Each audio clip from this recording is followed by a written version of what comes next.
But kind of the new normal, Zoom meetings, certainly would like to be meeting, face to face, or at least where Jeremiah's at. Maybe we could all figure that how we could all get to the tropics there. But thank you for joining. We're going to have some brief introductions, and then Jim Hoorman is going to be talking to us about the videos that we produced here that were online.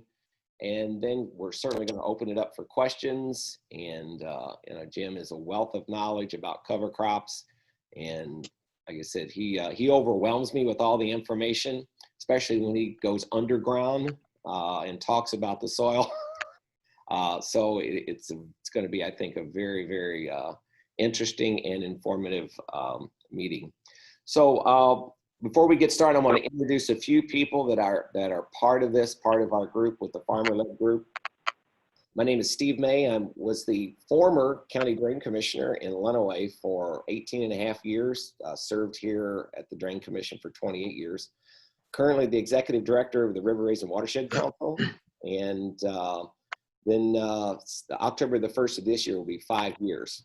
During that process, we had several grants, one from the Fish and Wildlife Federation or Foundation that supported this farmer-led group that we started back in 14 and 15. Since that time, we've been funded by the Herb Family Foundation. We are on our second 3-year grant with them. So we're on our 4th year, or the 1st year of the second part of the 3-year grant that they have funded us. So during that process, we're working with the farmer-led group.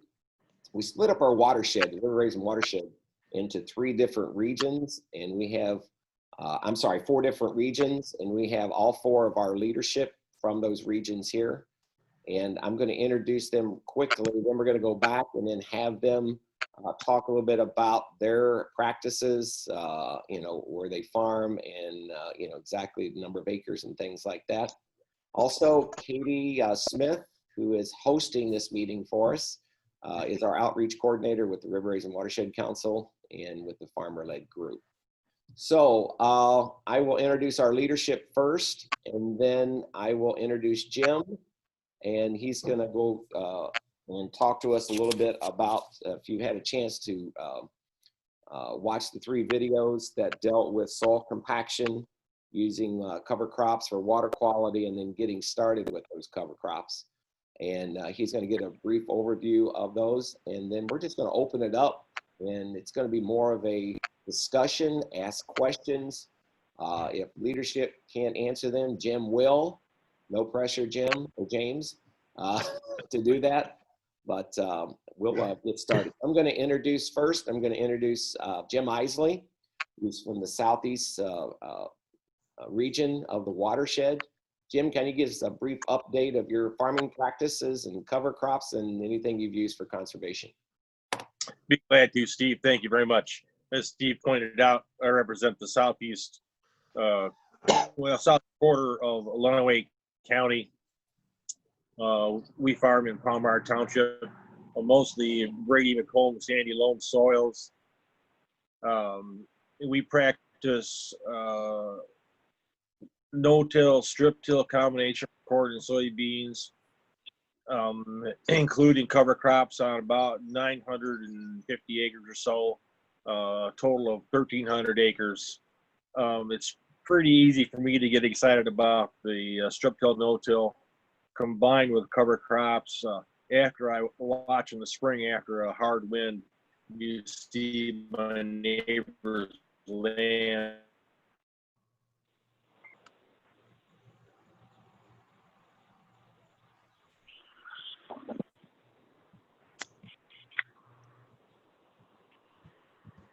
Did we lose Jim? I think he froze. Yeah, he's in Palmyra. Are we there? Yes, go ahead. We lost you a little bit, Jim. Yeah, I'm sorry. It's been exciting to see how the no-till, strip-till, and cover crops work together. It's a good system for us. Okay. All right. I'd like to introduce Blaine Baker, who's the Southwest representative from, and talk a little bit about his experience. Yeah, good morning. Downtown Clayton, where it's all at. Yeah, our operation, partnership with my brother, we, little different twist. We're milking about 500 cows, along with our cropping operation for that. We're running pretty close to 2,500 acres. We've been no-tilling since the mid-'80s, early '90s. Someplace in there. Have been gone to cover crops now. We've been 100% cover for at least 5 years. So 100% cover, 100% no-till. Works out well for us. We, like I say, with the cows, I concentrate on the cropping end of things. You know, it's a one-man operation with the no-till. We're running a 16-row planter now. You know, what kind of labor force expense to try to keep the ground fitted up in front of a 16-row planter would be. So we've been pretty happy with it. Don't think it's hurting us any at all.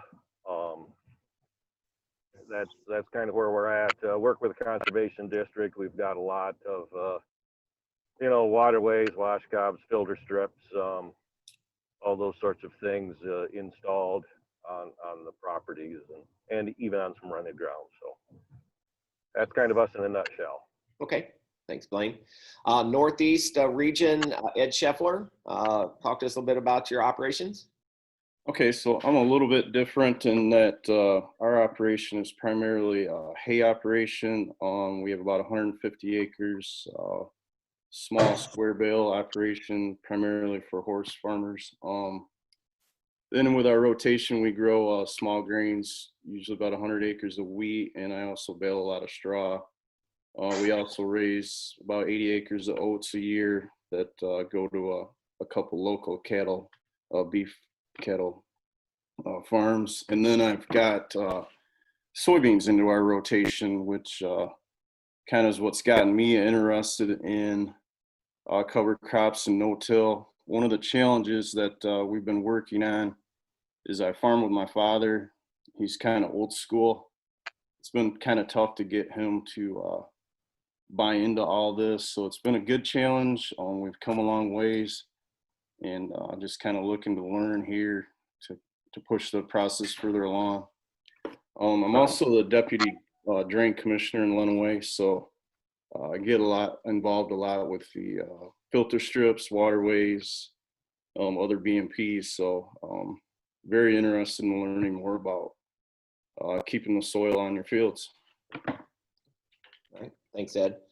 And then our Northwest region leadership, Bob Platt, talk to us a little bit about your operations. Well, thank you. I was just thinking when Ed said his father wouldn't buy in that he's the same age I am. So tell him to get on board and get on the stick. But anyways, I farmed about 280 tillable acres. I, for years, worked 42 years for Cutler Dickerson, a grain egg supplier in Adrian. So it kind of came down to the fact that I didn't have time to work the fields and stuff, so I started no-tilling. I've been doing that for 12 years now. Just started working in the cover crop thing. We're working on some Blount and Morley, pretty heavy clay loams here in our area, but it seems to be working pretty well for me. Each year is different, each year is new. Some years things work better than others in some of this. But I do dearly love the idea that in our rolling grounds that I'm not getting surface erosion. We're retaining a lot more of the water, the soils. I can show you a strip that when we put the cover crops on that we missed last year, and when we got to that, you could see soil particles moving and some buildup the cover crops. So you know that the cover crops were holding the soil in place at that point. But anyways, that's what I'm corn, soybean, 50-50 rotation. Okay. And All right. that's about it now. Okay. we originally had this meeting scheduled for, I think it was April the 2nd, had everything all set up. In course, when COVID-19 and executive orders from the governor and pretty much nationwide shut down really any size of meetings or meeting places. We were going to the LISD, which is a school district, which basically shut down very quickly to do that. So we had looked at, some speakers. Of course, James Hoorman's name always comes to the top when we talk about cover crops. And so we had everything scheduled. When everything got canceled, we got with Jim and said, hey, Jim, can we produce some videos regarding some of the practices with cover crops, water quality, all those things? Sure.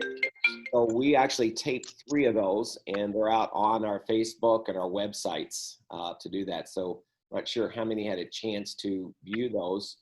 But Jim, we told Jim, asked Jim, hey, once we get these videos out there for several weeks or a month, can you get on with, and we'll put together a panel, we'll talk about some of these things and really get a better understanding of really the science behind it. Because I think Jim, that's where his, where he really, really likes to address the cover crop thing.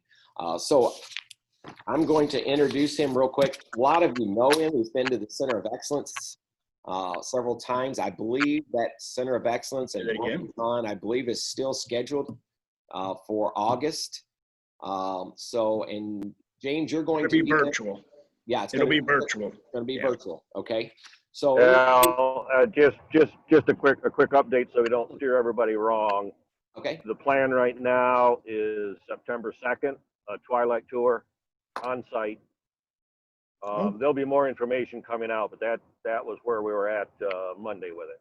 Got it. Okay. Okay. Thanks for that update, James. And that information will be circulating around a little bit, so we'll be able to make sure everybody understands how we're going to be moving forward with that. So I'm going to introduce James first here, and then we're up to 25 participants. So I think that's a great size group for this to ask questions, get involved. Some of our leadership have a couple of questions to get started, and then certainly jump in, after James gives a little bit of an overview of those 3 videos and some information, and then we'll kick this off. So James has a Bachelor's of Science degree in Agriculture and a Master of Business degree and a Master in Agriculture Economics, and was a PhD candidate in Environmental Science, all from Ohio State University. And I apologize for that up front. What's to apologize? I'm just kidding. No, James also worked as an assistant professor and extension educator for the Ohio State University Extension for 25 years, specializing in soil health, cover crops, nutrient recycling, and water quality. Jim recently worked 3 years with the USDA NRCS as a regional soil health specialist for Ohio, Michigan, Pennsylvania, Delaware, and Maryland. Jim now has his own business called Hoorman Soil Health Services, where he teaches soil health, consults, does grant writing, conducts soil health research, and sells cover crops and early maturing crop varieties. Jim has worked with cover crops and no-till for over 15 years, promoting soil health principles throughout the U.S. and the world. James Hoorman, take it away. Nice to be here. Nice to be here. Well, thank you. Yes, we're definitely in a different environment with COVID and everything like that. So I guess I was asked to do a little bit of a review of a couple of the presentations that we did. So let's see if I can remember them all. Probably the first one, let's start with the soil structure. The biggest thing about soil structure is when we do tillage, we're oxidizing the soil and we're losing organic matter. So we've lost probably anywhere from 50 to as much as 80% of our organic matter from our soils. And when you do that, that really has an impact on soil structure. A lot of compaction, I've done this. I've had arguments with a lot of the engineers. Engineers are not biologists, and they always blame it on the equipment, say in the wheels. But when you look at a field, you can see that the compaction is almost uniform across that whole field. And what's happening is the last tool that you go across it when you do tillage generally smears that ground, and that will form a compaction layer. We have compaction layers at 2, 4, and 6 inches. Some of those ones at 6 inches are still there from 50 years ago from the plow layer. Guys haven't plowed in 50 years and we can still find them. So that really restricts your root development. What's missing from our soils is the active organic matter, and that comes from live roots and healthy soils from the microbes. So, I could go on, but this year probably the biggest thing is we've lost somewhere between maybe 25 to 35%, maybe as much as 40% of our water storage capacity in our soils. And if you're having a dry year, you'll definitely notice that on your roots and on your corn. A lot of pineapple corn this year. So it's really important that we get that soil back in shape. And the way we do that is keeping live roots there year round. If you're growing corn, soybeans, that means you need to put a cover crop, or you can rotate, put some wheat in there, or add a perennial crop like hay, and that will really help your soil. So that's kind of an overview really quick of the soil compaction. I call it the biology of soil compaction, but it's really about soil structure. The other one we talked about was water quality. What are some of the water quality factors? The biggest thing that I want to say there's one statistic that just really sticks in my mind. The average soil erosion rate in the United States is 7.2 ton per acre. You put that in pounds, that's 15,400 pounds.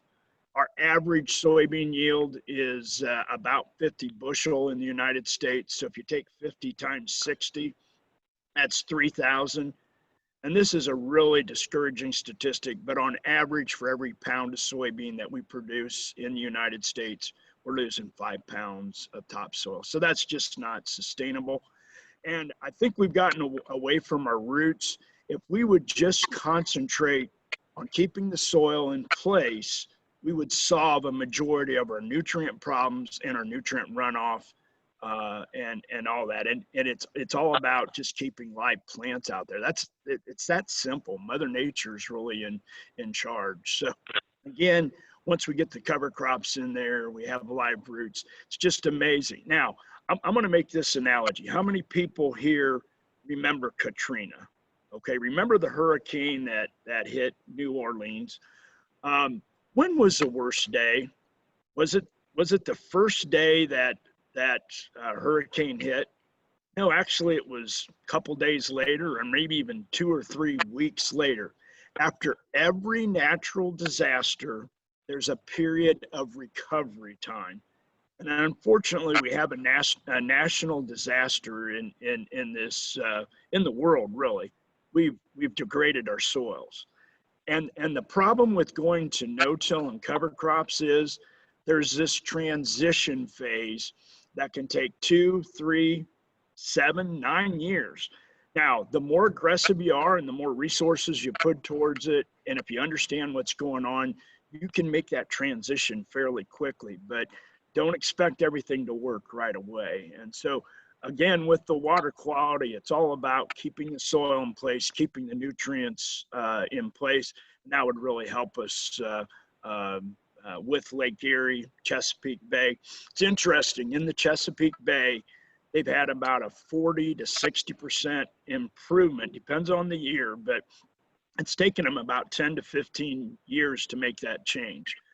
The good news about Lake Erie is, well, let me talk about Chesapeake real quick. It takes almost 10 to 15 years for that water to get to the Chesapeake. The reason we could see a much bigger or faster return here in Lake Erie is it only takes 2 years for the water to go from one end and then exit out the other end. So I really do think if we really were to put some resources towards this, if everybody was to get into the no-till cover crops, keep the soil in place, we could have some huge water quality benefits. So the last one was on cover crops. I talked about 3 major types of cover crops: your grasses, your legumes, your brassicas, and of course there's some other ones. We also have what we call warm season cover crops. Those are the ones you'd plant in the summer, say after wheat, or maybe later in the summer, but they're going to die with the first frost. And then you have your cool season cover crops. Those are the ones that will survive the winter. So, you know, the legumes give us a lot of nitrogen. They're usually have more of a tap root. The grasses add a lot of carbon. And those two together, we like to see mixtures. We like to see diversity.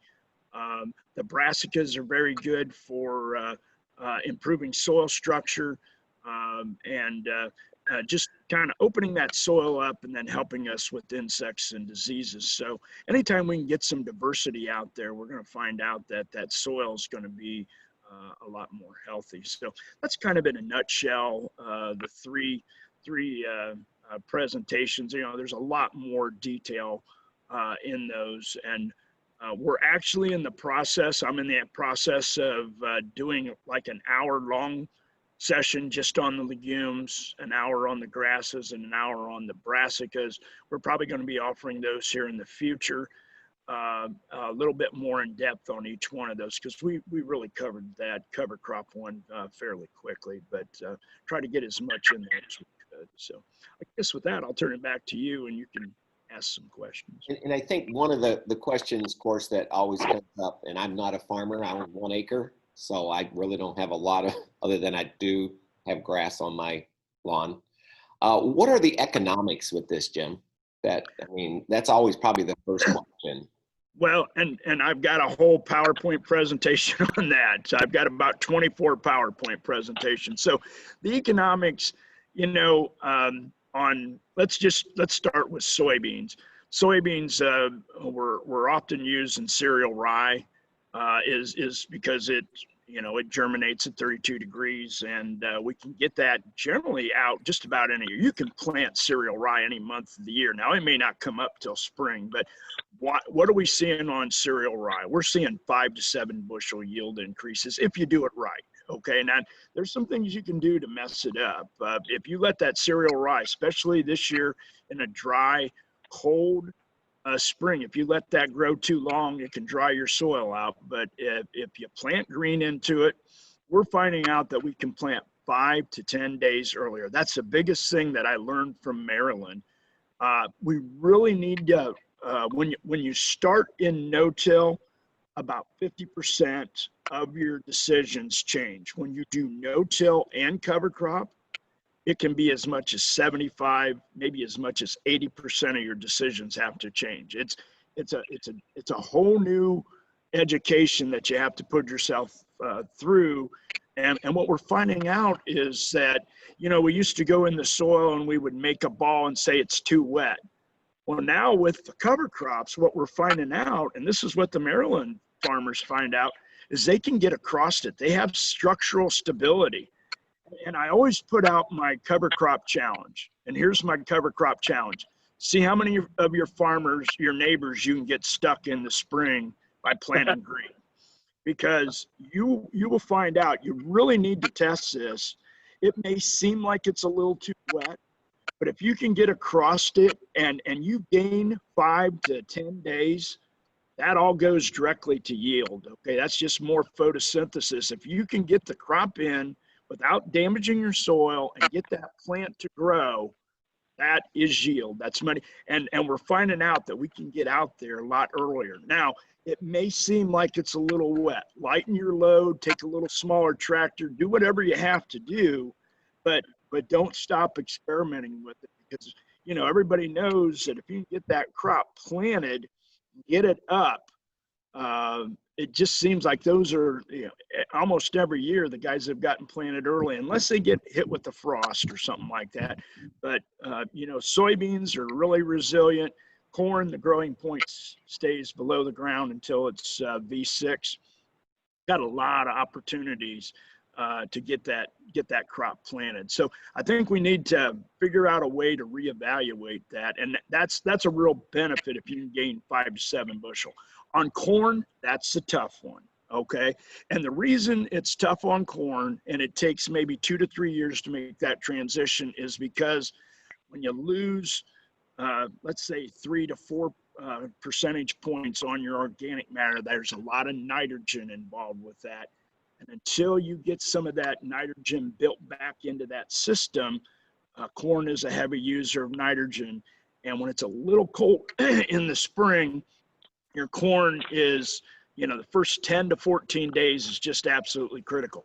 What we suggest on corn is planting maybe just a little bit later, planting green into it, and then trying to get some legumes out there to get a little extra nitrogen. If we can do that, we're finding out that we're doing quite well with the corn. But there's little things that we need to tweak on the corn. The biggest thing that I can tell you on corn that I talk about is we need at least a minimum of 40 to 60 pounds of nitrogen up front. The microbes aren't working quite as fast in the spring. And until that ground warms up, we saw it this year, it was cold and dry. It took almost till June till those microbes really got going, okay? And so when those microbes might wake up, they will mineralize your nitrogen. That's why we want to put a little extra nitrogen on up front, especially with cover crops. That'll give your corn a good boost, and then it'll take off. One of the other problems that we have right now is probably a little bit overuse of Roundup. And what does Roundup do? Unfortunately, and I'm not saying you can't use Roundup, I'm just saying be aware, don't overuse it. Because every time we use Roundup, it's a chelator and it ties up nutrients. It also makes your soil health go down for a couple weeks till it comes back. We're also finding out with the Roundup that it's causing fusarium, and it's also causing manganese to be tied up. So don't be surprised. Now, how can we overcome that? And there's a very good cover crop that helps us with that. It's called Oats. Oats makes manganese more available. It's a great nurse crop. And it can overcome some of the problems that we're having with the glyphosate. So I'm not saying you can't use glyphosate. I'm just saying don't use it 3, 4, 5 times and expect you to have good soil health. We saw some issues this year, cold, wet soil or cold, dry soils. And then if we used Roundup, and I know some guys had annual ryegrass, a lot of nutrients got tied up with the annual ryegrass. And then we had an issue with it being cold. We put on so we had low soil health, low microbial activity. And then we put on glyphosate on that. And it just took a long time for those soils to wake up. It took a couple weeks, and the corn shows it. So we got to understand all the interactions. It's a little more complicated, but if you think about it, it kind of all makes sense. It's all about biology. So I think with that, I'll go back and let you guys ask some more questions. The economics, I mean, that's a hard one for me. It's a lot of little things that you can add. I mean, one, I can make available that PowerPoint presentation. There's a whole hour on that, but corn is probably our toughest one. But after 2-3 years, it takes about maybe 2 years to make that transition. If you've been doing long-term no-till, it doesn't take too long. If you add some cover crops, put some nitrogen in there. The biggest thing that I've found in my 15, 20 years that I've been studying this, until you get rid of that compaction, it's going to be tough to make the no-till corn work. Once you get that compacted layer to disappear, then you're going to get excellent years, because it's all related to denitrification and making those nutrients available in that soil. So if you get rid of the compaction, no-till and cover crops works just great on corn. Mm-hmm. Other questions?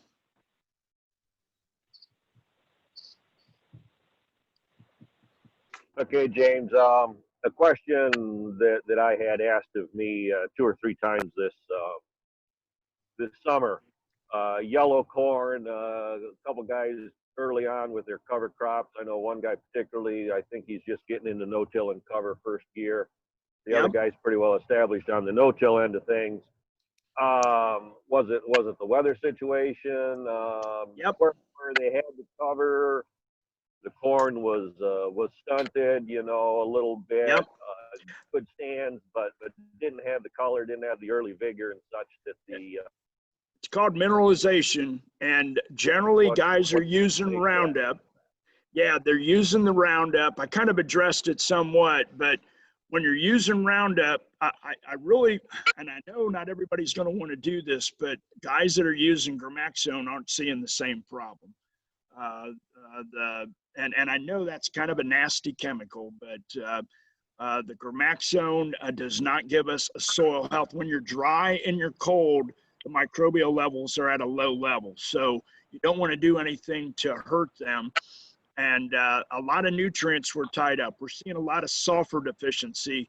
We're not getting the sulfur out of the atmosphere, and almost all of our fields have sulfur deficiency in them. And you got to have a 10-to-1 on sulfur. So 10 parts nitrogen for every 10 parts nitrogen you put on, you want 1 part of sulfur. So there's a lot of sulfur deficiency.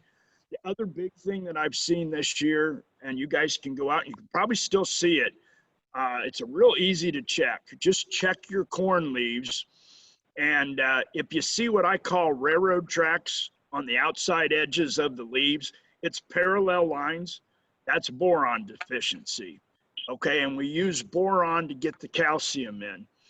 And then if you see kind of indentations more towards the center of your leaves, that's calcium deficiency. Okay, so you can have both boron and calcium deficiency, or you may just have the calcium deficiency by itself, which means you have plenty of boron, but you're still lacking calcium. So we're seeing that, especially at pollination time this year. You have to remember when we're pollinating, there's a huge demand for calcium.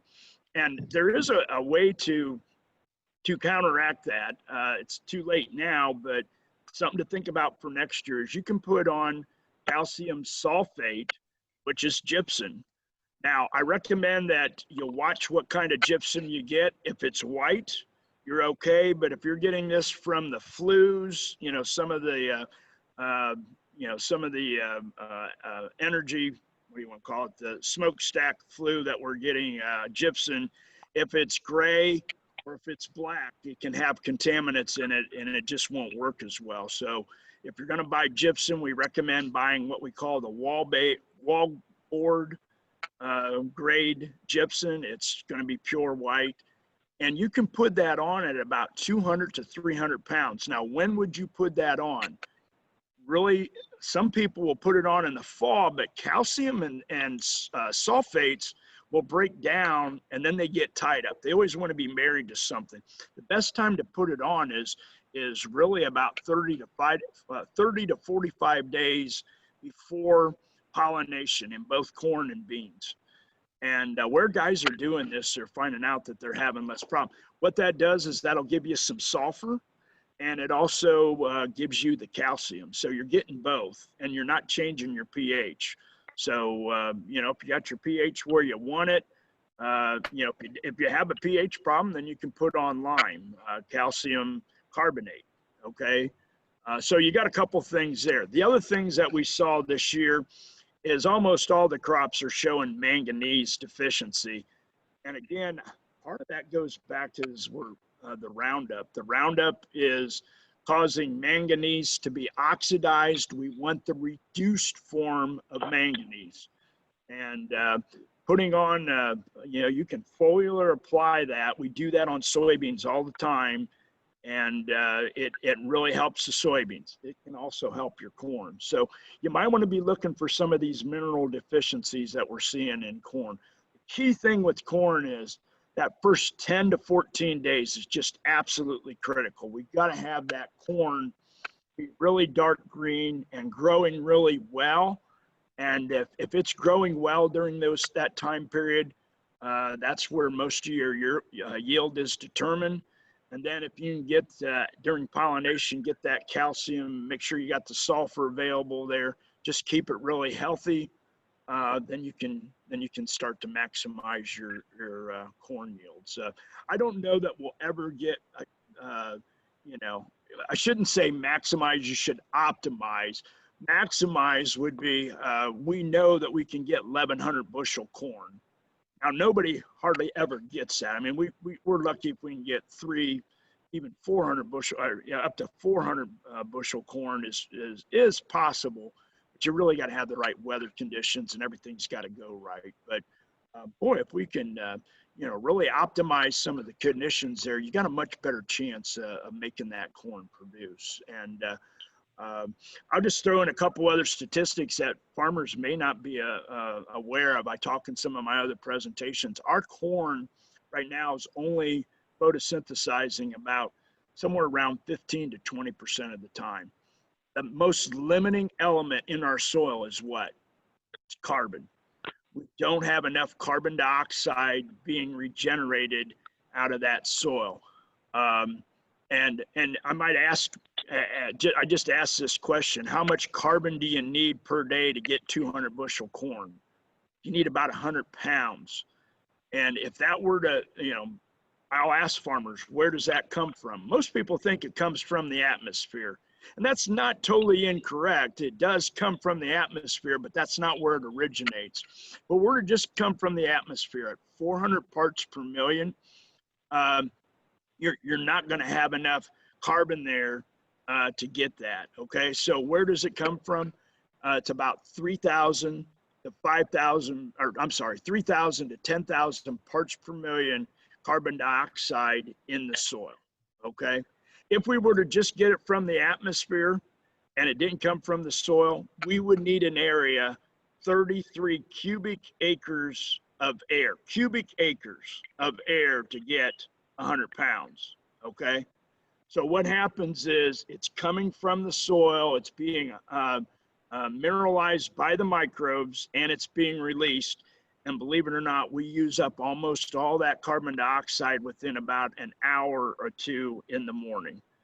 And so if you don't have enough carbon there, if you can get more carbon in your soils, build that back into your soils, eventually yield will be the last thing you see. You'll see better water infiltration. You'll see healthier plants. But at the very end, then you'll see better yields. Once you get all those things taken care of, then the yields will come. So we're kind of working on that. That's the thing where the cover crops and the no-till really help us. Other questions? I kind of forgot what the original question was. I kind of wander some guys, so apologize for that. Jim, this is Bob Platt. I did talk to you the other day about my corn was yellow. I called Sure. you. Yeah. And I think that what I just heard was that possibly maybe we planted a little too early. Yeah. We were planting right at the time that we were getting some 28 degrees in the evenings. Yeah. And Yeah. maybe the soil, I better wait till these soils warm up a little bit later, but then we're always afraid we're not going to get it in because it's going to keep raining. So yeah. we're stuck and don't know what to do. This is a very unusual year. This, and we see that almost every year, but I'll just take a poll of you guys. How many of you guys can remember having a dry and that cold of a spring? I mean, this is put this one in your memory bank, and when the next time it comes around, I don't know, it could be, who knows, it could happen next year, but most of the time, 7 out of 10 years, we're excessively wet. Usually we have more wet springs than we do dry, and it just stayed really, really cold, and that slowed down our microbial mineralization, and that's really important for plants. And if you have any kind of compaction, now the guys that got out there and did tillage, what happened? They warmed their soil. Some of them said, well, our soil was a little wet, but they dried it out. They lost 1/2 inch to 1 inch of water, and that warmed the soil. Coming out of the winter, water's going to be cold, and until you warm it up, once you warm it up, it takes 10 times more energy to warm up cold water than it does the air. So they aerated it, but it was still dry. So their corn came up, and it looked good originally because they had a lot of fertilizer on it. But now, if they've got a compacted layer and they're not getting quite as much rain, their corn's starting to show signs, and that's where the no-till and the cover crops will really shine. It may look a little poor at the beginning, but then it'll all of a sudden catch up, and a lot of times it'll overtake it. And what you really need to do, here's what I highly recommend everybody do. Go out into your field and go to a fence row and just see what you originally had. I saw this on my dad's place. So my dad just has an acre, and they planted corn. And here's what's happened over 10, 15-year time period. The grass starts growing out into the field. Well, this year the farmer came along and decided to reclaim that back. And boy, do you want to see a visual. That corn where he planted into my dad's lawn, you know, the lawn just spread out. Dad didn't, he mow it for him, but the guy wasn't planting it. That corn is 8 to 10 feet tall, has the biggest ears and the biggest leaves you'll ever see. And you can go 3 feet over, or you can go to the end of his property and the corn's only 4 to 5 feet tall, and the ears are a lot smaller. That's the difference in organic matter. Once we get that organic matter back in, now it's not, you know, you can add 1/10 to 1.5 on average with cover crops. If you really want to make a big difference, plant some wheat and put out a multi-species cover crop, and then you can add, you know, several tenths, and you can really build that up a little bit quicker. The best crop to add organic matter is sorghum. I really love to see sorghum being planted like right now. Could have planted it even 2 weeks ago as soon as the wheat came off. Let it grow up about 3 feet tall. Mow it high. You can harvest it. You can sell it. I'm after the roots. You'll get 5 to 10 times the roots. And so it's all about building carbon back into our soil. We got to figure out how we can get multiple rotations and have something living and growing year round. That's the way Mother Nature wants it. If you don't put it there, she will, and it's called a weed.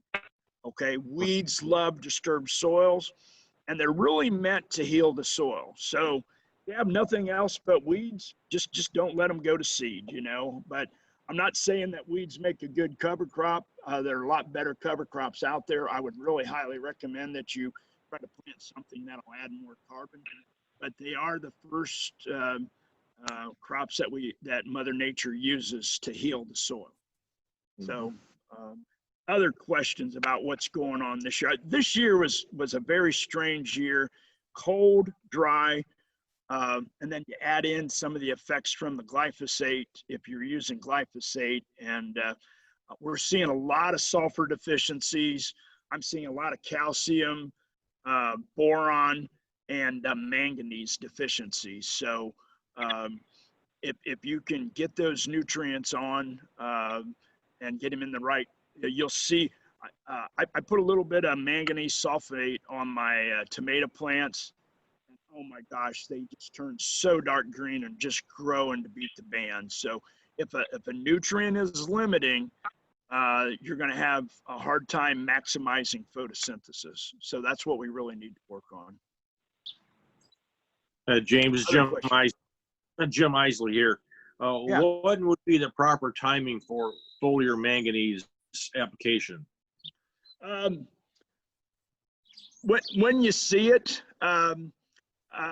we see a lot of it right now, especially on some sandy soils where they don't have the organic matter. You'll just see the soybeans be absolutely yellow. It doesn't take a lot of manganese sulfate. Generally, they recommend 1/2 pound of manganese. And if it's 32%, that's roughly 1/3. You need 1.5 pounds of manganese sulfate. And here's how you look for it. Just go out and look in your soybeans. You can look in your corn. And if the whole leaf isn't totally green, then generally you've got manganese deficiency. And we're seeing a lot of that out there. You want the veins and the inner part of the leaf to be totally the same color. It should be a real dark green. And I'll tell you what, all you have to do is get a little bit of that, spray it on those leaves, and you can see the color change literally within, you know, spray it on and with an hour it'll be absorbed and you'll already see start to see color changes in it. So it's probably a little late right now because we're getting, at least where I'm at, we're into pollination. It's something to think about for next year. But foliar applications of manganese sulfate is known to work, and we do that all the time. You can get that out there. Think about how you can minimize your Roundup. Use the cover crops to reduce your weeds. You can roll them. That's a possibility. You know, I would recommend trying not to spray Roundup more than once. And in a dry year like we had this year, boy, it just really hurt our soil health. It'll take it down for several weeks. It'll come back, but until you get moisture back in there and get those microbes to repopulate, boy, it can make your crops look pretty bad for a little while. So, and that's going to hurt yield. We know that. Mm-hmm. Other questions?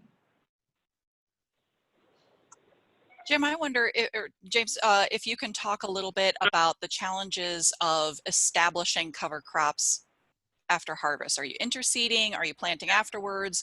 Where are farmers having challenges and successes with different ways of trying to get establishment before we have winter kind of shut down the growth cycle for all that stuff? Yeah. Very simple. It's a learning curve. You know, let's start right now. We have some opportunities. We could fly it on. We could use high boys. There are some crops that work better than others. You know, the oats, cereal rye can tolerate that. Crimson clover seems to be able to tolerate it. So there are certain crops that you could fly on.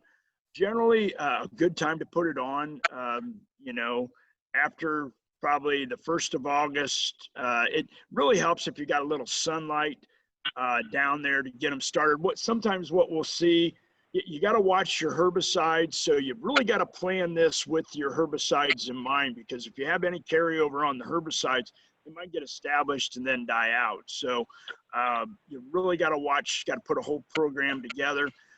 The best way to make this work is to start with wheat. Go with a multi-species cover crop, or after hay. I'll tell you what, hay or pasture or CRP ground, that's your best area. And then you've got a lot of your problems already solved. But let's say you start after wheat, do a multi-species cover crops, start to heal that soil. Then you can go to either corn or beans, you know, after the wheat. And then try to go with a little bit earlier maturing corn and beans. You need to get these cover crops established, and the best way to get them established is to drill them in. People think they're losing yield. We've done some studies on that, and yield is determined by the amount of moisture at pollination on both corn and beans. This idea that, yeah, of course, everything being the same, if you had absolutely perfect conditions, yes, you've got more photosynthesis, a longer maturing corn could potentially yield more. But here's the key thing: plant your early varieties early, and generally they're going to pollinate during the earlier part of the summer when we've got more moisture, and they can yield just as much as your late maturing. The late maturing ones a lot of times hit moisture stress, and that's what limits their yield. So use that to your advantage. Plant an early maturing variety early, take it off. You can get premiums on corn, especially if you can get it in September. They'll give you premiums, and you don't have as much moisture. There's no reason to be hauling moisture and water that we have to dry down back to the bins. So I have a 97-day corn that I have out this year. It looks really good. Probably one of the best crops I've ever grown. I'm going to be surprised if it doesn't go 200 bushel corn this year. Now I've been blessed. I've had some some timely rains, but plant something just a little bit early. You don't have to do it on all your fields. You know, if you want to start to transition in that, do it on 10, 20, 25%, but make sure you target those fields are the ones that you're going to put in cover crops in. As soon as you get that harvested, you need to get something drilled in there.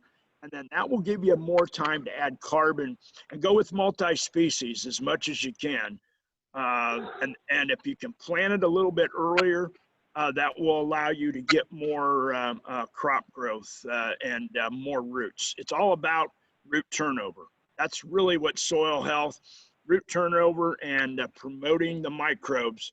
And you'll get the microbes if you just have live roots out there as often as you can. It's really about that simple. If you can find ways to just get live roots out there as much as possible, that's what we're looking for. I forget what the question. Okay, the next part is, okay, what about interseeding?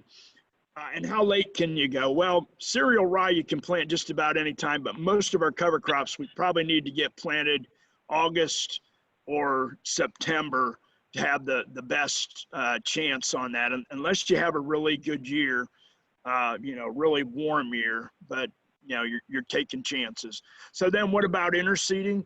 Interseeding can work, but it takes some thought. You want to get something that's can tolerate shade, and generally we're finding out you need to do that at about V4, somewhere between V3 and probably no later than V5.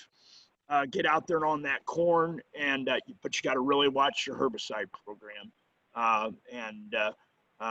What you'll find is if you can keep a cover crop out there, the weeds, they'll outcompete the weeds. And that's the other advantage of getting a cover crop out there in the early in the fall. You'll have a lot less weed pressure, but you got to get it out early. It'll take out mare's tail, takes out water hemp, pigweed. We're seeing guys are able to really start to cut back on their herbicides once they get the cover crops and they get a good establishment. Put as much effort into getting that cover crop established as what you do your corn and your beans, and that'll make you successful. It shouldn't be an afterthought.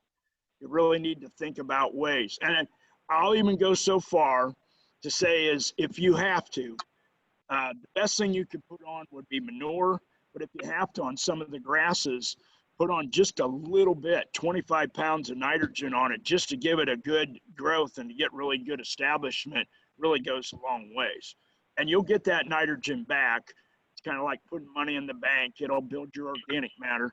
I really like the manure because the manure has proteins and a lot of micronutrients in it. It's kind of a fertilizer. If you have access to manure, that's a great place to use it. Other questions?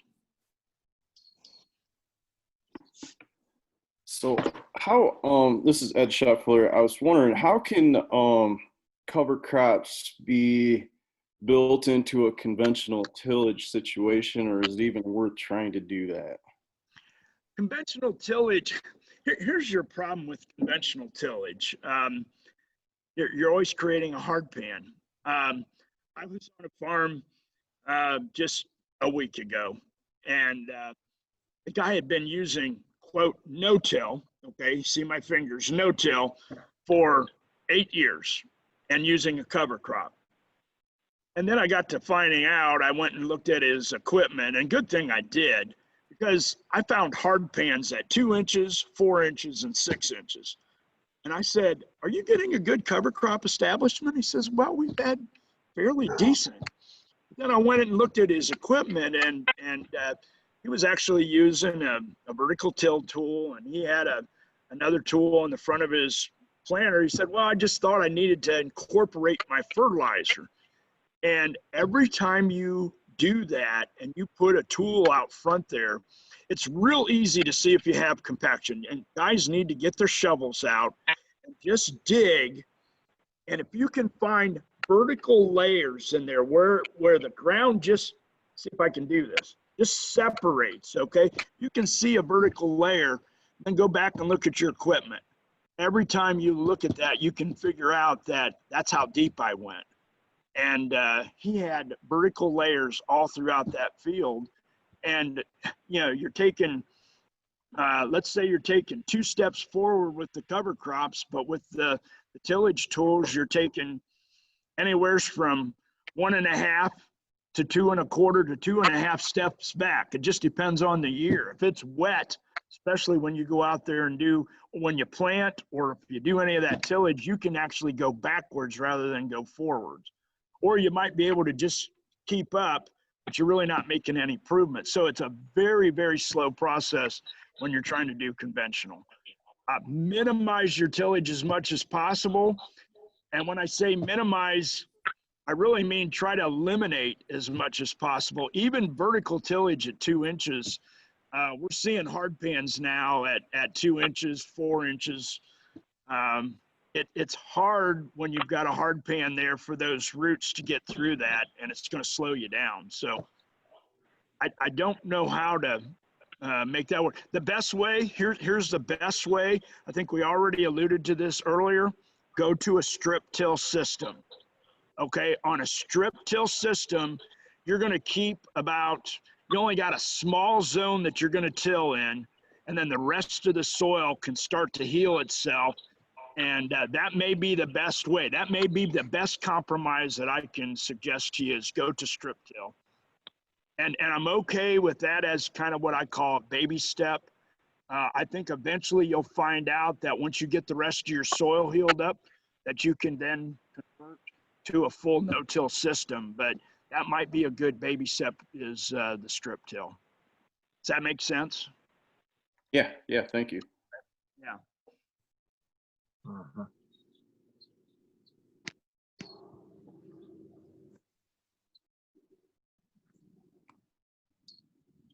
What are your thoughts on Turbotail? So this is from, I'll probably mess your name up. What is it? It's gone. So what's your thoughts on Turbotail?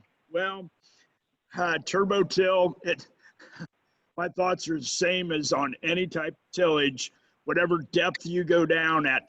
I'll tell you, the absolute worst tool that you can use is the ones that pulverize the soil. So disking, anything that because what we're doing is we're breaking up macro aggregates. I talked about this in my biology of soil compaction.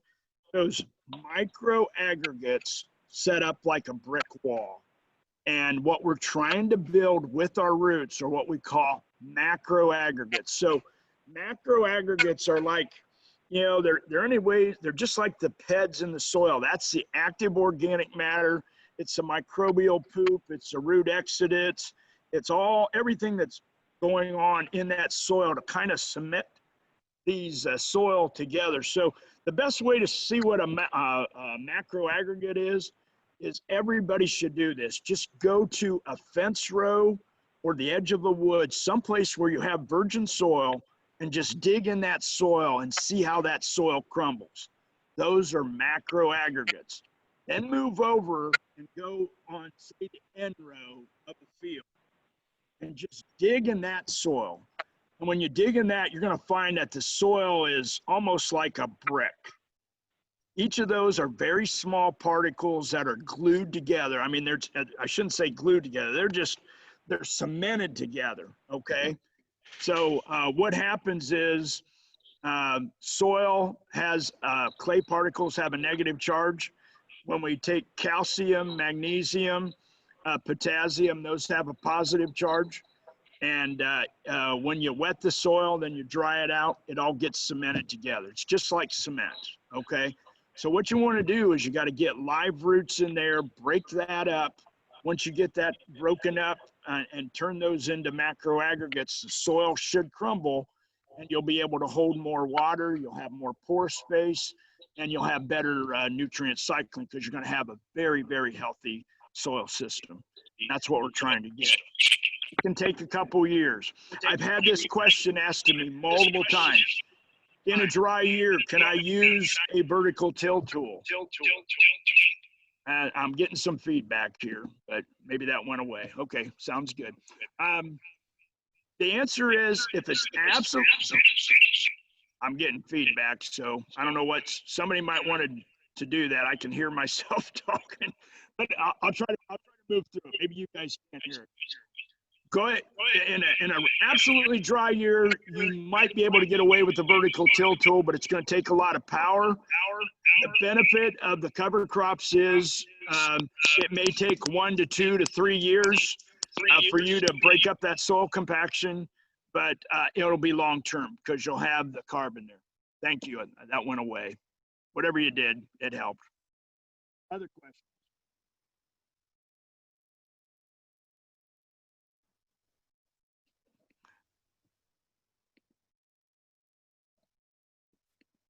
Okay, Jim, I got to go back to your Roundup. Yes. Or we use annual rye as a base for all of our covers. Okay. My opinion anyway, if you go out there with a gramoxone, you're going to burn it off at the top. Annual rye can be a challenge to kill. You're going to burn the top off. Yes. Then are you relying on your residuals to kill it, or what? Annual ryegrass is a tough one because we've always used the annual ryegrass.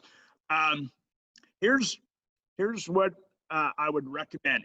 Annual ryegrass is one of the best and one of the worst cover crops that we have. It has more roots. Right.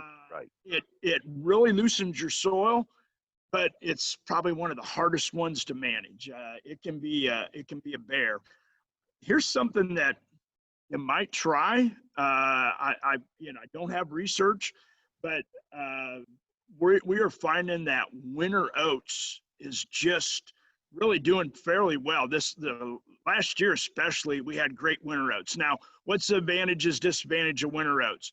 Advantage, it can go down to 8 degrees, about single digits, and then it's going to die out. So if you have a really, really cold year, it's going to die out. But it's highly mycorrhizal, and it really promotes manganese reducing organisms, which are beneficial for most plants. I have some guys that are going 50-50, like with cereal rye. You could probably do annual ryegrass and cereal rye. I'm sorry, cereal oats. Oats. So annual ryegrass, 50-50 mixed with oats, say a winter oats. The benefit of that is now when you spray it with Roundup, the oats is promoting conditions that will cause manganese to be reduced in the good form. And then your Roundup's kind of worked in the other way. Oats is also going to help with promoting organisms that will outcompete the fusarium. So now you've got two different things. You kind of, let's just call it a draw, and it probably is not an absolute draw, but at least you're helping yourself a little bit. You might want to think about trying a little bit more diversity rather than going a strict annual ryegrass. Maybe try to put a little bit of winter oats in there and see if that won't work. I mean, it's something to think about anyways. We're really starting to see how we can do more diversity, add more species, and get us some of these benefits. Maybe add a brassica in there. Radishes are very good, and they really enhance. They'll make sulfur available and really enhance your soil. The earthworms just absolutely love them. So I think maybe think about how we can get a little more diversity in there. Maybe that can help solve some of these problems. The other thing is if you go to crops that can be rolled, you can use a crimper, and then you don't have to use the Roundup, or the Roundup can be used maybe in a later application. If you've got Roundup ready soybeans, if you roll it, then you only use Roundup once. Maybe you do it to kill off anything that you didn't roll. But by that time, then you got your plants up and they've got a good start, and they can tolerate maybe just a little bit of a setback in soil health. There's a lot of ways to try to tackle this, and it's really going to depend on the year and a lot of things like that. That's what makes it complicated. I don't know if that helped you any. Hopefully it did, but some things to think about if nothing else. Other questions?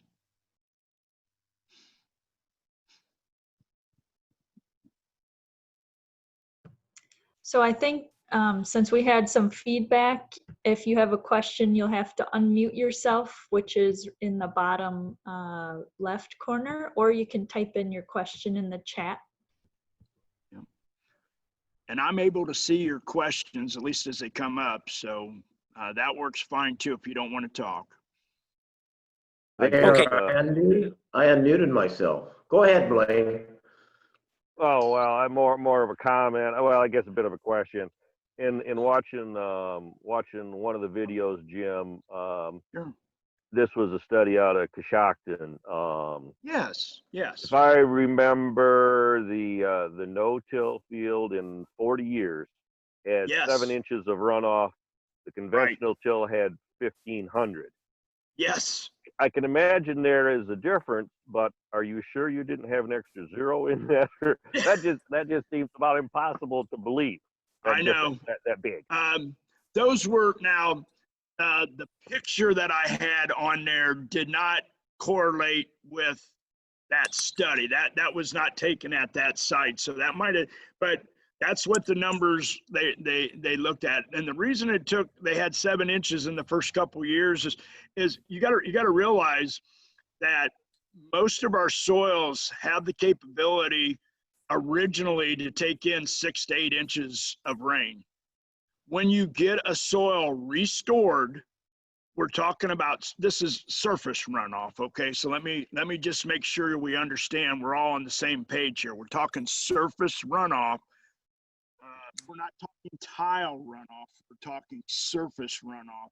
And that's where that picture didn't exactly correlate, but it's the best one that I had that showed no-till on one side and cover crop on the other side. But the key thing is, once you get your soil so that you armor it and you have pore space, you're not going to have water unless we get a hurricane and have 12 inches that just dumps in an hour.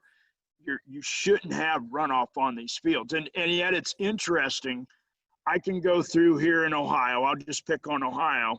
And in Northwest Ohio here, we had some 1/2 inch, 3/4 inch rain, and there's water standing on these fields that have been conventionally tilled. That's called that surface compaction.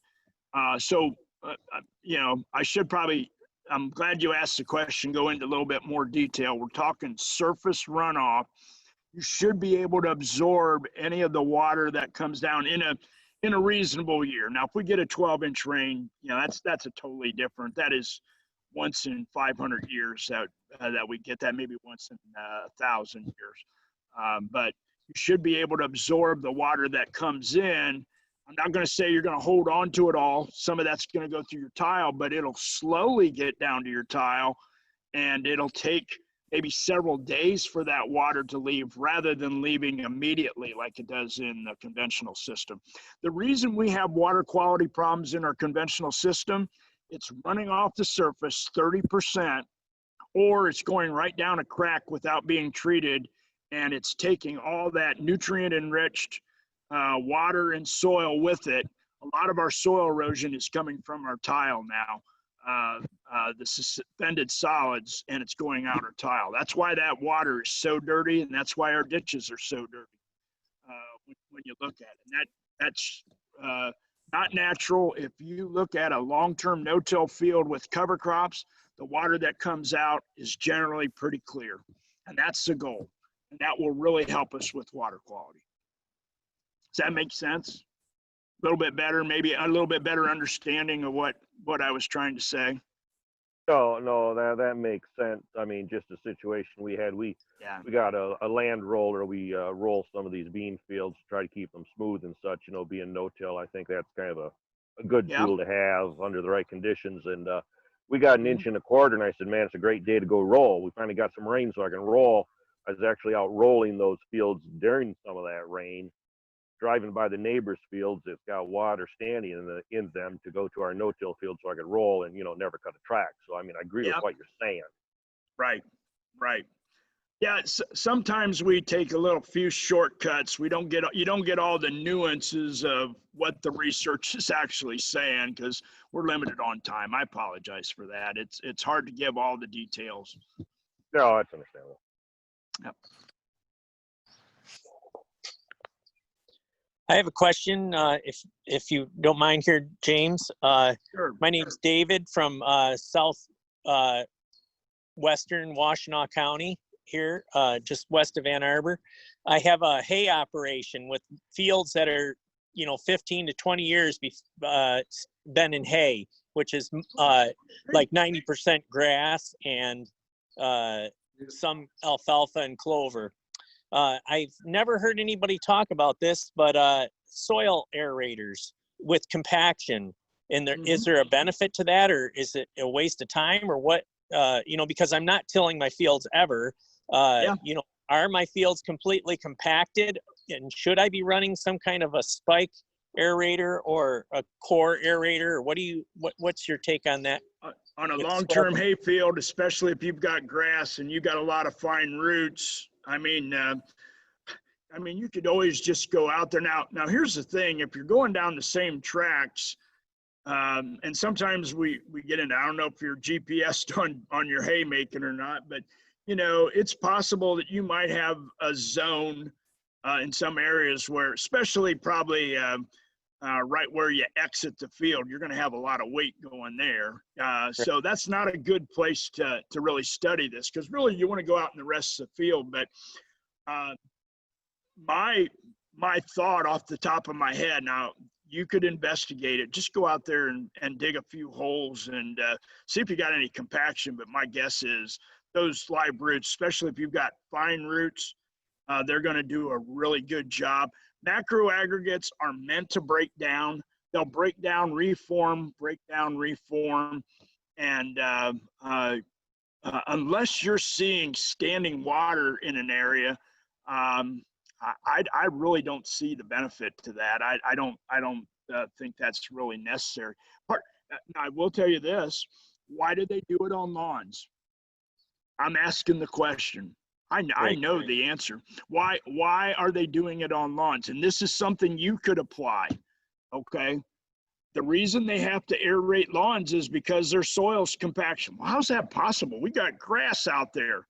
Well, you get above ground what you get below ground. So when I scalp my lawn and keep it a ½ inch tall, the grass, I have ½ inch roots.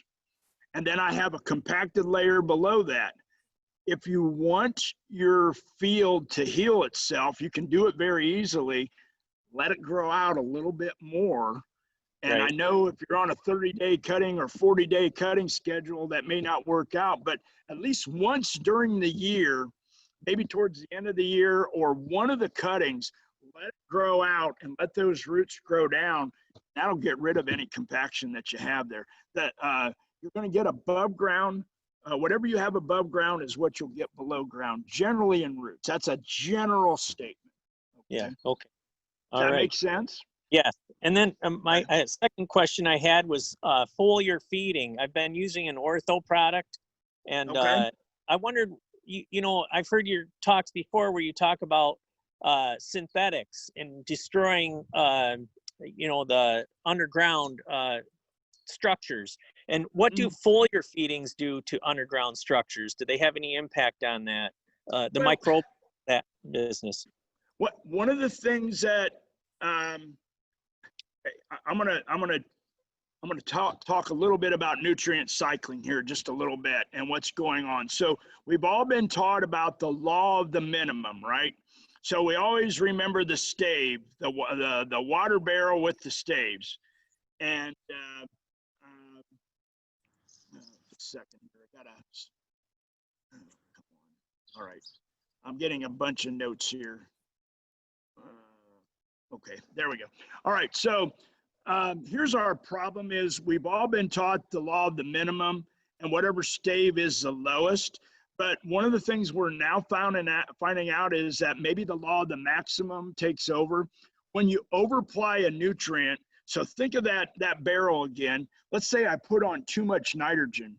Well, if I put on too much nitrogen, all of a sudden that stave gets even bigger, but some of the other staves get even shorter because it's tying up some of our nutrients. So we're actually finding out that maybe we're over applying nitrogen, phosphorus, and potassium in some cases, and those are tying up some of the micronutrients. That's going to limit your photosynthesis.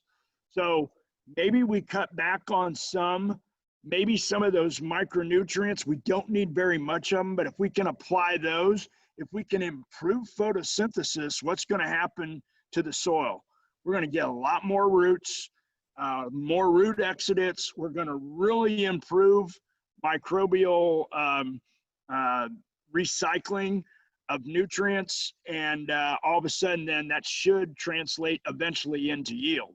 But what you're going to do is you're going to stimulate the microbes. If we can maximize photosynthesis, we know this, the more sunlight we can capture, if we can get photosynthesis to get really revved up, that also improves our soil.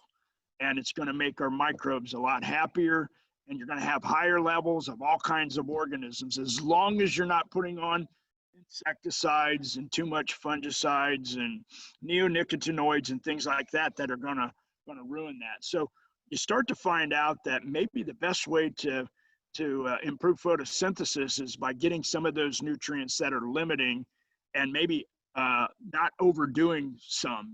There's a few that we're maybe putting on just a little bit too high. We cut back just a little, take those fertilizer dollars, put it towards the micronutrients that are missing, then we can do it. There's a couple that are really important right now. The manganese splits water. Molybdenum is really important. We're seeing some molybdenum deficiencies. And molybdenum is a negative anion, and we need that for nitrogen uptake, and that'll give us full protein synthesis. So you really need to make sure that you have enough molybdenum and manganese out there. Those are the two that we're seeing, and those are, you don't need a lot, but if you don't have the organic matter there, we used to have higher organic matter levels and they were just naturally in the soil. Our soils are now so degraded that a lot of times those are sometimes some of the limiting elements that we're seeing. And if we can just get those on, you can see big changes. It doesn't take much to see a fairly big change if you get those in the right amount. Does that help? Yes, yes. Very good. Let me just touch on something. When we look at our soil test, you may get a micronutrient analysis. There's two numbers on there that are a little misleading.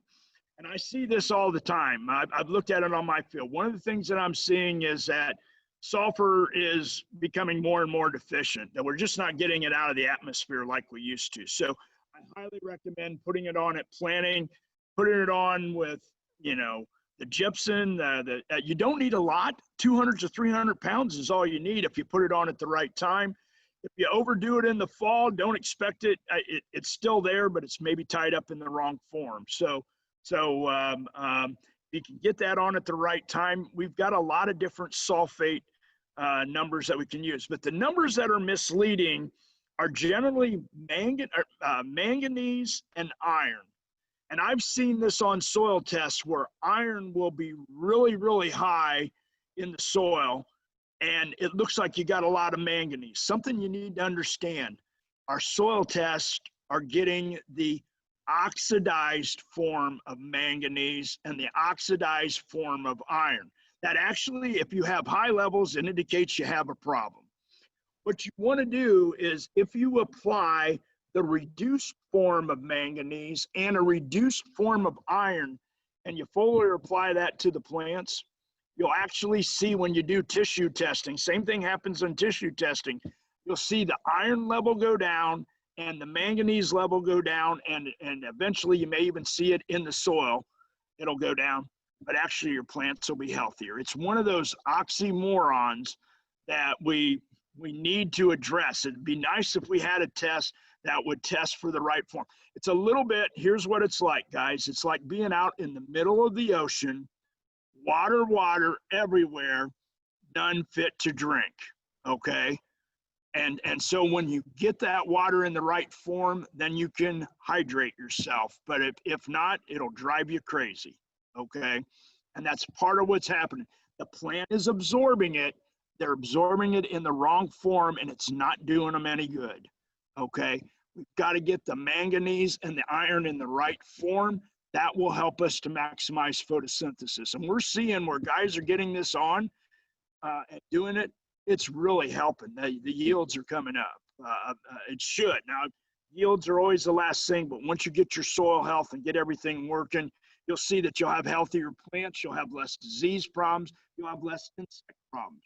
Insects don't like to attack healthy plants because they have full photosynthesis, full protein synthesis, and insects cannot break down proteins that are fully formed. A lot of times our plants have a lot of nitrates in them, and that's the form that the insects will go after. They'll attack those type of plants. So once we get all these things working, especially that molybdenum, that really helps us with protein synthesis.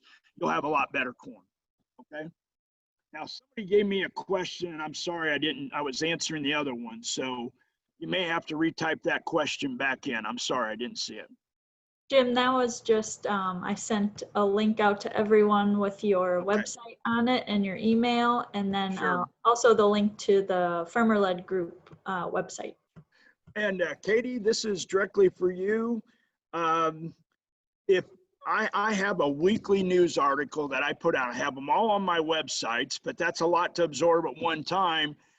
If you guys have a local newspaper that you talk to and they're willing, I have several newspapers in Northwest Ohio that put my weekly news article in, and I talk about try to do it as much as possibly timely soil health articles. Now, I'm always looking for new ideas because after a while the well just goes dry. I mean, there's always things to talk about, but I'm always trying to think about what's the most timely for this time of year. And sometimes of the year you just wonder, what should I be talking about? But like right now, there's not a whole lot we can do other than put out cover crops, and I talk about different cover crop mixtures and things like that, but I try not to overdo it.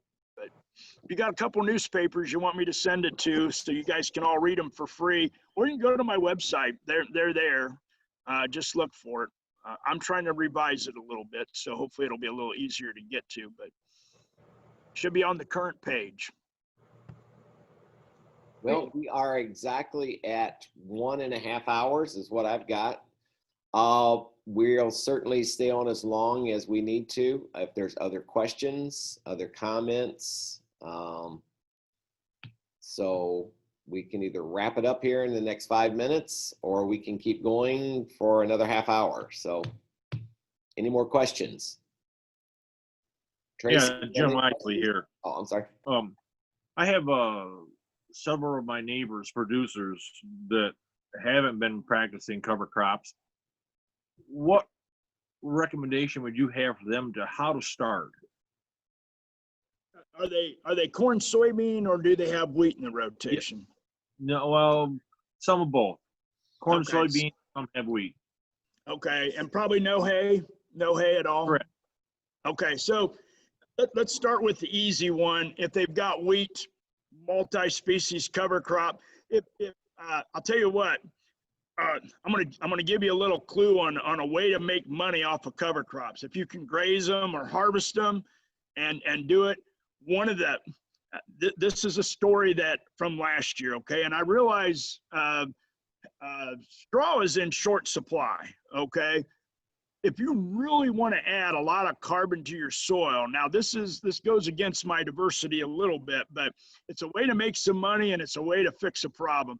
Sorghum Sudan is one of the best to really loosen your soil up, okay? So after wheat, plant sorghum Sudan. It needs 100 pounds of nitrogen. Let it get about 3.5, 4 feet tall, then cut it high. And you could harvest that. I had a guy last year that came to us and said, hey, I need straw. What can I put out for straw? And it was 1st of June. He said, I just don't have any wheat fields. So he put out 900 acres of sorghum Sudan.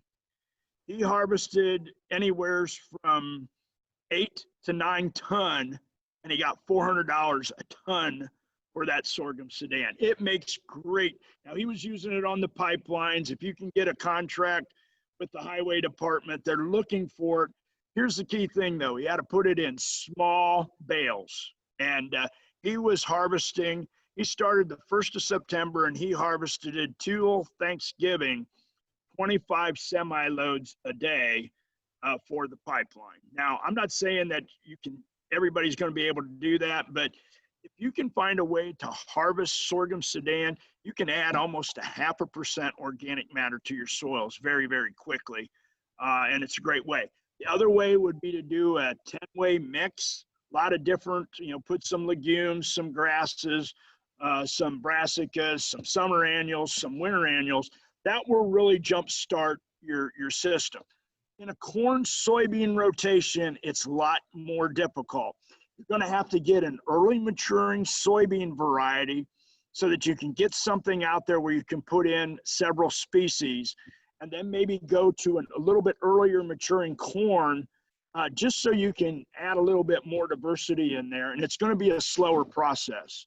A lot of guys are using CRP. If there's CRP coming out, first thing you do is try to get that contract released maybe a month or two early and get a good cover crop put on there. Go to beans first.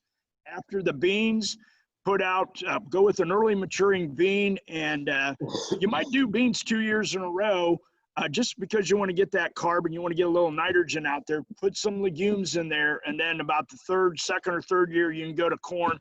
You'll have some of the best corn you've ever had, but you need to no-till it.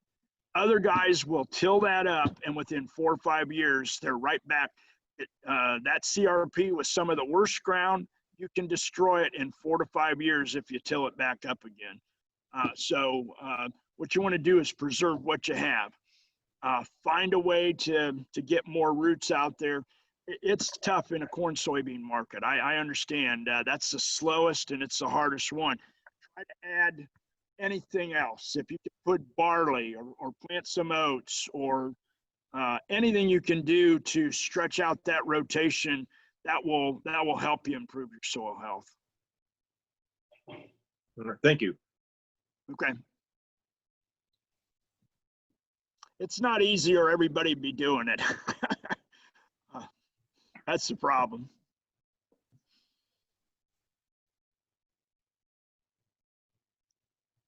Any other questions, or has the well run dry? I can talk for probably 3 days, guys, if you let me. So.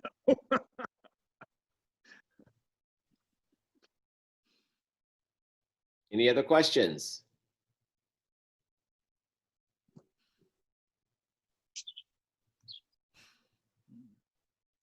I just wanted to say thank you very much, and I look forward to checking out your future videos. Yep. I need to And run. David, Yeah. David, I got to ask you a question. Your name's Renner. Are you related to any of the Renners down by Delphus, Ohio? No, you know, I, brother yeah, Nick Renner. No, my right. family all from the New York area. So Okay. yeah. Well, there's a bunch of Renners down here, Yeah. so there is. so that name, as soon as I saw it, I'm thinking, I wonder if that's one of brother Nick's relatives. So, Yeah, no, I'm familiar with them, but I'm not related. Yeah. Okay. Yes, Great. thank you very much. Your knowledge is great, and that's what we're all missing, I think, in society, is passing this knowledge on, to future generations. That's the key to everything, is education. So I appreciate you, and we'll look forward to it. Thank you so much. Well, I just want to add to that. One of the benefits of me getting some of these things, at least on video, is it can be preserved.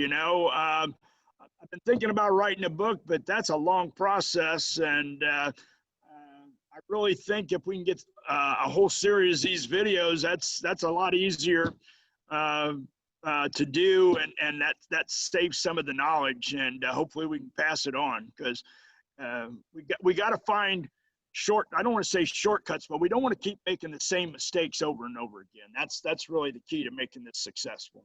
So Right. Thank you. Appreciate Yep. it. Yeah. And we are going to be working with Jim.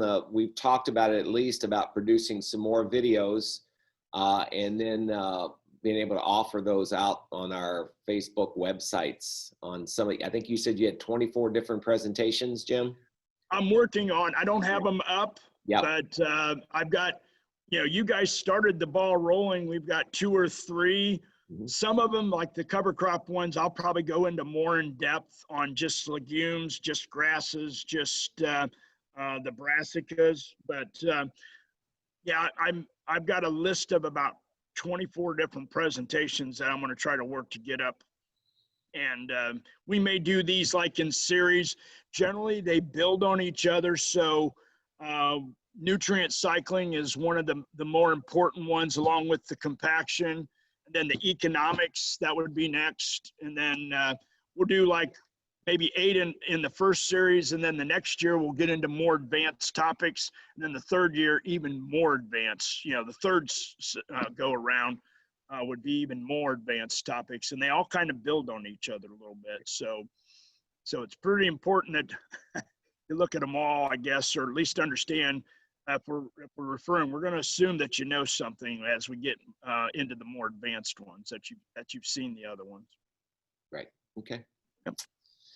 I have an additional question, Yeah. not necessarily pertaining to cover crops, but have you had any experience creating a soil monolith or a soil profile board? And might you have a video on that? Probably the best place to get those would be to work with your local NRCS office. They have machines that they can take a full core with. They can bore down. They've got like a 6-inch core or whatever. They may even be able to go up to an 8-inch core, and they can go down, probably 4 or 5 feet, and they can pull up that whole core. And then usually they'll split that, and you can preserve that if you would like to.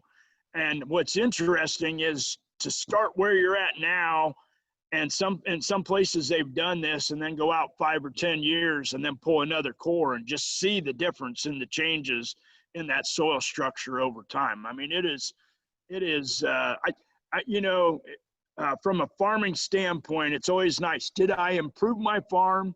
And that is evidence that either you improved it or you made it worse. You can just see the difference in the soil. And I would highly recommend that most farmers do that on at least 1 or 2 fields.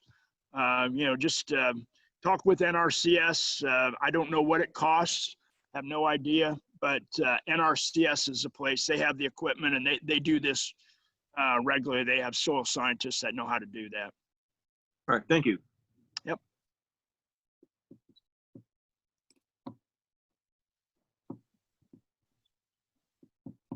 Anybody else? We are recording this, so I'm not sure exactly how that will be, if somebody, missed it or wanted to see it, or we'll have it available, or how we're going to do that, but we are recording this also. And Tracy says in the comments, a lot of good information discussed today. He will be sharing with Senator Zorn. So thank you for doing that. And Aaron said, thank you very much, Jim. We appreciate your help quite a bit. I like the videos as well because we can share them with others. Good. All right. Anyone else? Any comments, questions?